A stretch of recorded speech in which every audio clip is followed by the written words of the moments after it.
তো এটা হচ্ছে সেই সময়টা আগস্ট মাসে যেই দিনটার জন্য আমি এক একটা করে দিন গুনতে থাকি। আগস্ট মাস আসলেই অপেক্ষা করতে থাকি যে কবে আসবে এই দিনটা।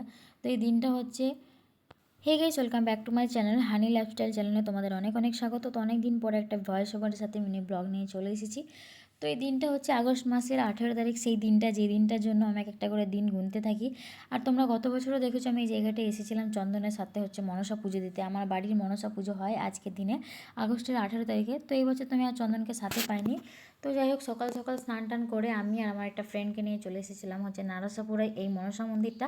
অ্যাকচুয়ালি আমি যখন ডিউটি থেকে যেতাম ক্যাবে, তো প্রায় প্রায় দিনই আমি এই জায়গাটা খালি লক্ষ্য করতাম যে আমি কবে এই জায়গাটায় আসবো। জানি না আমি আগের ভিডিওতে এইসব কিছু বলেছি কি না, বাট সত্যি কথা বলতে গেলে আমার খুব একটা পছন্দের জায়গা। একদম কি বলবো, একটা শান্ত পরিবেশের জায়গা। তোমরা লোকেশনটা দেখে বুঝতেই পারছো কতটা সুন্দর লাগছে ভিউটা। আশেপাশে খালি চারিচুর পাহাড়, আর পাহাড়ের মধ্যেখানে এরকম যদি একটা মন্দির থাকে কতটা সুন্দর লাগে। আর আমার বেসিক্যালি কিন্তু মন্দির এরকম জায়গায় খুব ভালো লাগে, শান্তশিষ্ট পরিবেশ হবে, গাছতলার নিচে একটা মন্দির।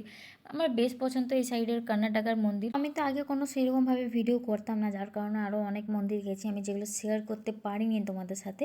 তবে যতটুকু মন্দির আছে আমি গিয়েছি, চেষ্টা করছি তোমাদের সাথে শেয়ার করার। এদিকে বেশির ক্ষেত্রে খুবই সুন্দর সুন্দর মন্দির, মানে এদিকের কাজ অসাধারণ। তো যাই হোক, আমি এখন পুজো করছিলাম এখানে, তো আমি সেরকমভাবে ভিডিওটা করিনি, কারণ আমি জানি যতটুকু যে ভিডিও করা উচিত না পুজোর ক্ষেত্রে, তবুও যতটুকু পেরেছি আমি শেয়ার করার চেষ্টা করি। জানো তো, আজকে আমি অনেক দিন পর ভয়েস ওভার দিচ্ছি, আর তাও আবার এরকম একটা মিনি ব্লগের সাথে। আমি ভিডিওটা করার মতো অবস্থায় নেই, মানে হচ্ছে আমি ভিডিওটা করার আমি খুব ভয় পাচ্ছি আর কি। এই যে ঠিক করে কথাই বলতে পারছি না, কি যে আগে বলবো কি পরে বলবো আমি তাই বুঝতে পারছি না। আমি এমনকি ওখানে সেরকম খুব একটা কথা বলিনি, যার কারণে আমি সেই অরিজিনাল ভিডিওটাও দিতে পারছি না। তো আমার এই ভিডিওটা করা একটাই কারণ যে আমি এই জায়গাটায় পুজো দিতে গেছি, আর এই জায়গাটা আমার কাছে খুব একটা, মানে কি বলবো তোমাদেরকে আমি বলতে পারছি না। তো আমি কি বলছি না বলছি তা আমি নিজেও জানি না। কোনো যদি ভুল ত্রুটি হয়ে থাকে আমার এই ভিডিওর ভয়েস ওভারের মাধ্যমে, আমায় ক্ষমা করো। আমি পারছি না ভয়েস ওভার দিতে, আমি বুঝতে পারছি না কীভাবে দেবো। আসলে অনেক দিন পর ভিডিও করছি আর এইভাবে ভয়েস ওভার দিচ্ছি, তাই একটু কনফিউজ হয়ে যাচ্ছি আর একটু নার্ভাস ফিল করছি নিজেকে।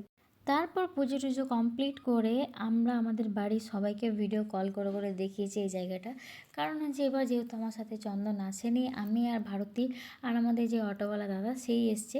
তো আমি সেই কারণে বাড়ির সবাইকে ভিডিও কল করে দেখাচ্ছিলাম, কারণ সমানে বাড়ির সবাই টেনশন করছিল যে আমরা কোথায় এসেছি না এসেছি। তো সেই রকম দুজন মিলে এসেছি যেহেতু একা একটা জায়গায়, আর জায়গাটাও খুব একটা ফাঁকা, সেরকম খুব একটা যাওয়া আসা হয় না, শুধু গাড়ি যায় আর কি।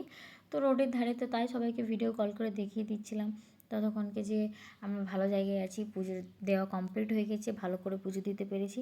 আর তাছাড়া আমরা যে অটোওয়ালা দাদার সাথে আছি সে কিন্তু ভীষণ ভালো আর খুব ভরসাযোগ্য একটা মানুষ। আমার যতটুকু মনে হয় দাদার সাথে গেলে আমার কোনো টেনশন হবে না। তো যাই হোক, পুজোটা তো কমপ্লিট করে নিয়েছি। তো পুজোটা সেরে আবার তোমাদেরকে আমি মন্দিরের সেই ভিউটা শেয়ার করলাম। আমার এতটা ভালো লাগে এই জায়গাটা, আমি তোমাদেরকে বলে বোঝাতে পারবো না। এই জায়গাটা এলে কেন জানি না আমার যেতে ইচ্ছে করে না। তোমরাই দেখো একবার মন্দিরটা ঠিক কতটা সুন্দর লাগছে দেখতে। তো চলো, টাইম হয়ে গেছে, এবার তোমাদের বাড়ি যাওয়ার পালা। আর আমাদেরকে সমানে ফোন করে যাচ্ছে অটোওয়ালা দাদা। আমার তো যেতেই ইচ্ছে করছে না।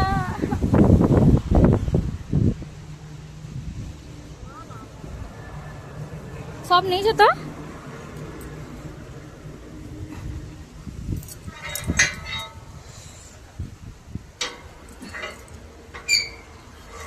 এখানে গেটটা লাগানোই যাবে না, এত টান।